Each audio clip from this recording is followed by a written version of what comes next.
Olá, gente mais que boa! Tudo bem? Graças a Deus. Estamos chegando a mais um final de semana. Amanhã já é sábado, menos uma semana de isolamento social. Isso tudo vai passar. Mas sabe de uma coisa que não vai passar? É a palavra de Deus. Todas as coisas passarão, mas a palavra de Deus não há de passar. Tudo aquilo que ele prometeu. E por isso, por essa certeza que eu tenho de que a palavra dele não irá passar, é que eu tenho que temer ao Senhor.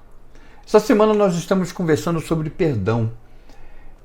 Esse perdão que chega para todos nós que genuinamente nos arrependemos de nossos pecados e aí passamos a levar uma vida piedosa. Nós estamos usando como pano de fundo o Salmo 130, todos os 8 versículos. E esse salmo oferece ótimas notícias, inclusive aqueles pontos que nós vimos ontem. Primeiro que o perdão ele é inclusivo, né? Perdão é para todos e seja qual for o seu pecado. Não sei qual foi o pecado que você cometeu, mas eu te digo que Deus pode te perdoar desse pecado. E uma outra coisa é que esse perdão é para agora. Você não precisa esperar para o futuro. Esse perdão é para hoje, é para agora. Mas tem mais. Não iria ficar só nisso. Esse perdão é para quem quer. Ele está lá, esperando por você. Então você tem que pedir a Deus e confiar que Ele vai te dar o perdão. É isso que o escritor do Salmo está dizendo para mim e para você. O escritor do Salmo está confessando o seu pecado. O escritor do Salmo não está encobrindo o seu pecado, o que seria uma maneira de fingir que ele não precisava de perdão.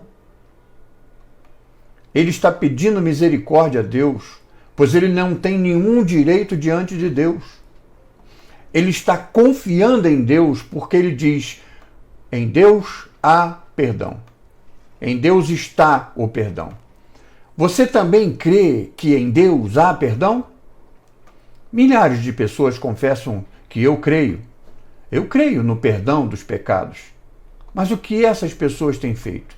Eles realmente se humilham diante de Deus e pedem perdão? Muitos nem sabem o que essas palavras significam. E eu espero que você não fique entre essa massa de pessoas incrédulas e que venha a Deus e peça o perdão dele, o perdão que você precisa, e com certeza ele vai lhe dar. Mas uma outra coisa que a gente vê, uma outra verdade maravilhosa que a gente vê nesse salmo, é que esse perdão nos leva a viver uma vida de piedade. Algumas pessoas se opuseram ao ensino da Bíblia sobre salvação, alegando que um perdão gratuito deve levar à iniquidade.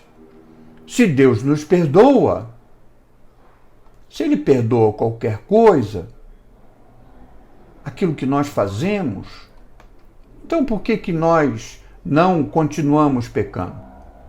Já que existe perdão, então vamos continuar pecando. Esse é o argumento dessas pessoas. Mas veja, não funciona dessa maneira. O perdão de que estamos falando não leva a uma licença para pecar, como alguns supõem, mas a uma grande reverência a Deus. É o que o versículo 4 vai nos ensinar, quando acrescenta ao perdão as palavras: portanto, Deus é temido. Temido. Que palavra, né? Será que o versículo não ficaria melhor como Deus tem que ser amado? Bem, eu até poderia pensar também dessa forma. Mas então eu me lembro que na Bíblia o temor a Deus tem a ver com a santa reverência a Deus. É entender que Deus é santo e eu tenho que me portar como santo. Sede santos como eu sou santo. Ele falou isso para mim e para você. Então, quando sabemos que fomos amados a ponto dele nos entregar o seu próprio filho para morrer na cruz, e isso foi o ato por onde nós somos salvos, apesar de nossos pecados e de nossa condição de inimigos de Deus, Deus nos amou e nos perdoa. Existe perdão em Deus para que ele seja amado, para que ele seja adorado e para que ele seja servido. Esse é o efeito verdadeiro e inevitável do perdão. E é uma maneira de avaliar se você realmente confessou o seu pecado, se arrependeu dele e acreditou em Deus, acreditou que ele pode te perdoar. E se você se arrependeu de forma sincera, claro que ele irá te perdoar. Ou está apenas presumindo que o perdão sem nenhum arrependimento possa ser dado a você? Aqueles que foram perdoados são amaciados, humilhados e oprimidos pela misericórdia de Deus e estão determinados a nunca mais pecar contra a bondade tão grande e temerosa desse Deus Todo-Poderoso. Eles pecam, mas em seus corações mais profundos eles não querem. E quando fazem, correm de volta para Deus para serem libertos, para serem perdoados novamente. Nós continuamos pecadores, mas agora pecadores redimidos. E o pecado agora nos incomoda. Esse ponto nos leva à terceira das 4 sessões desse salmo. E aqui, nessa bela e poética terceira estrofe, o salmista diz que está confiando, ele está esperando em Deus. Ele está esperando nas promessas de Deus e pelo Senhor. De fato, mais do que vigias, esperam pela manhã. O trabalho de vigia durante a noite ele é tenso, ele é nervoso, porque à noite pode chegar qualquer salteador, qualquer ladrão. Então, esse vigia espera com ansiedade pela manhã. E é isso que o salmista está dizendo. Eu espero por ti como os vigias esperam pela manhã. Está lá no verso 6.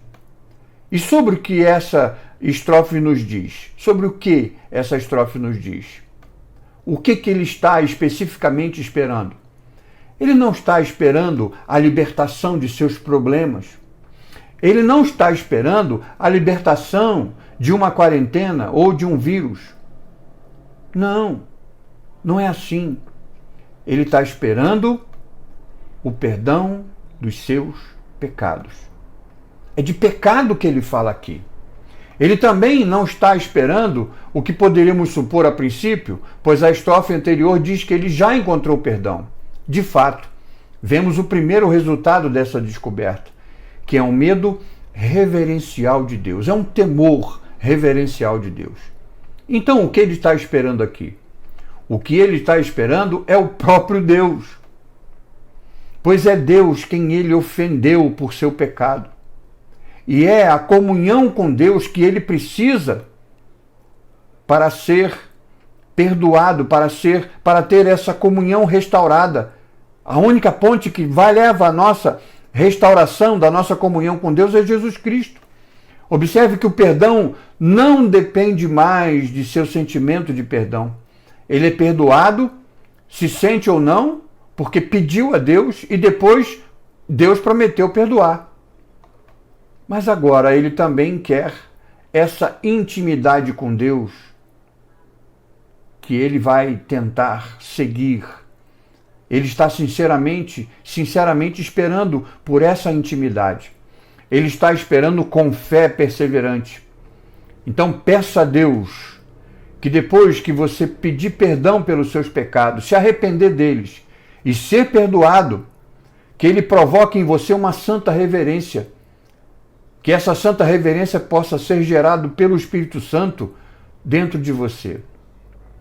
A minha oração nessa noite é que você que assistiu até agora e ainda não experimentou a salvação, o perdão dos seus pecados, não fique entre a massa de pessoas incrédulas. Venha a Deus e peça perdão a Ele. Esse perdão que você precisa. Ele irá te perdoar de todos os seus pecados. Irá restaurar a comunhão contigo através do Espírito Santo dele. Pense nisso e que Deus te abençoe.